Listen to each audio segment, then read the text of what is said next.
یہ بہت ضروری بات ہے اور یہ سمجھنے کی ضرورت ہے. آج لوگ مسیح کے نام سے کہلاتے ہیں. They have title that they are Christians. بالکل. They are follower of Jesus Christ. But they are not following the voice of their shepherd. جی ہاں ایسا ہے اور یہ ایک بہت بڑا المیہ ہے. اس تعلق سے لوکا کی انجیل کے 6 باب میں یسوع مسیح نے کہا کہ وہ سب جو مجھے اے خداوند کہتے ہیں وہ آسمان کی بادشاہی میں داخل نہیں ہوں گے. ایک اور بات انہوں نے کہی کہ جب تم میرے کہنے پر عمل نہیں کرتے تو کیوں مجھے اے خداوند کہتے ہو. اور یہ ہمارے عہد کا ایک بہت بڑا المیہ ہے کہ مسیحی کمیونٹی میں عام ایمانداروں میں بھی اور کئی دفعہ وہ لوگ جو خدمت میں ہیں اور مسیحی لیڈرز کہلاتے ہیں ہمارے قول و فعل میں تضاد نظر آتا ہے. Our words and our actions do not match. اور اس کی بنیادی وجہ وہ ہے جس کا آپ نے پہلے ذکر کیا کہ مسیح کی تعلیم پر عمل نہ کرنا. اور اس تعلق سے جو ببلیکل کنسیپٹ اس سے اٹیچڈ ہے وہ ہے کنسیپٹ آف ڈسائپلشپ، شاگردیت کا تصور. ہم مسیحی تو کہلاتے ہیں لیکن ہم نے یسوع مسیح کے شاگرد ہونا نہیں سیکھا. اور شاگرد کے لیے یونانی زبان میں نئے عہد نامے میں جو لفظ استعمال ہوا ہے وہ ہے میتھٹس. اور میتھٹس کا مطلب ہے پیروی کرنے والا، پیچھے چلنے والا، اپنے استاد کی تعلیم اور اس کی راہ پر چلنے والا. اس کو ہم پاکستانی ثقافت میں کہتے ہیں نقش قدم پر عمل کرنا.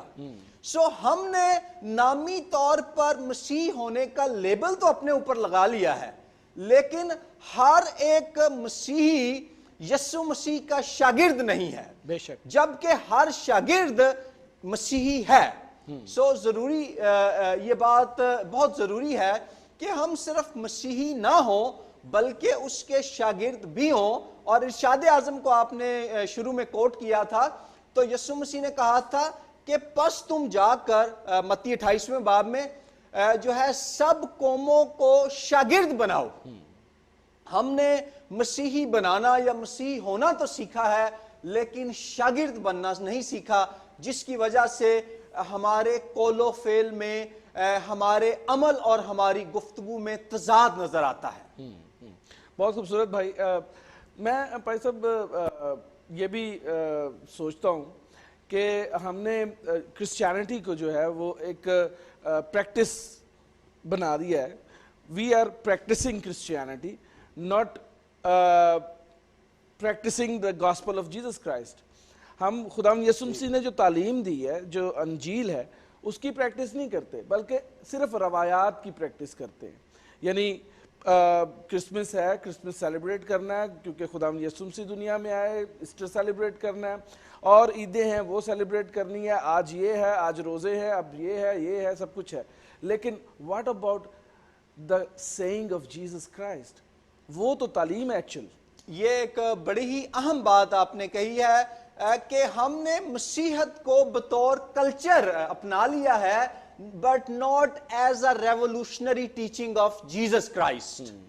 ایسٹر، کرسمس یا دیگر مسیحی تہوار منانا اچھی بات ہے لیکن خداوند یسوع مسیح کی بادشاہی کی خوشخبری کی جو ریڈیکل ٹیچنگز ہیں جن کا تعلق متی 5 باب، 6 باب، 7 باب سے ہے، جن میں پہاڑی واز ہے، سرمن آن دا ماؤنٹ ہے کہ اپنے دشمنوں سے محبت رکھنا، جو آپ سے مانگتا ہے اس کو دینا، اور اس کے علاوہ جو ہے امن اور صلح کا پیغام دینا اور وہ کرنا جس کا یسوع مسیح نے ہمیں حکم دیا ہے. اکثر اوقات یہ جو عملی باتیں ہیں جو مسیح کی خوشخبری کا دل ہیں وہ ہماری زندگیوں میں نظر نہیں آتی. اور اس کے لیے 2 باتیں میرے خیال میں ہیں جن کی کلیسیا میں تعلیم پر جو ہے زور نہیں دیا جاتا. پہلی بات جو آپ نے پچھلے حصے میں بھی اس کا ذکر کیا، نئی پیدائش کی تعلیم. یسوع مسیح نے کہا کہ جب تک کوئی نئے سرے سے پیدا نہ ہو وہ خدا کی بادشاہی کو دیکھ نہیں سکتا. اور آج بہت سے لوگ ہیں جو مسیحیت کا حصہ تو ہیں لیکن وہ نئی پیدائش سے ناواقف ہیں.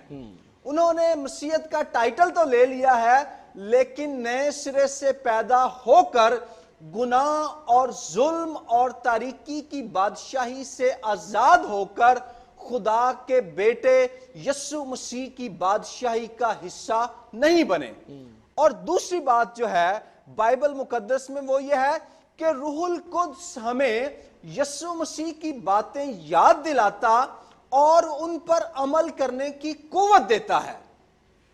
جب تک آپ پاک روح کے وسیلے سے نئے سرے سے پیدا نہیں ہوئے تب تک آپ کے اندر وہ آسمانی قوت، وہ الہی توفیق اور وہ مافوق الفطرت مسا بھی نہیں آئے گا جو پاک روح کے وسیلے سے ملتا ہے اور جو آپ کی مدد کرتا ہے کہ آپ خداوند یسوع کی خوشخبری کی انقلابی تعلیم جو ریڈیکل ٹیچنگ ہے اس پر عمل کر کے ریڈیکل ڈسائپل بن سکیں.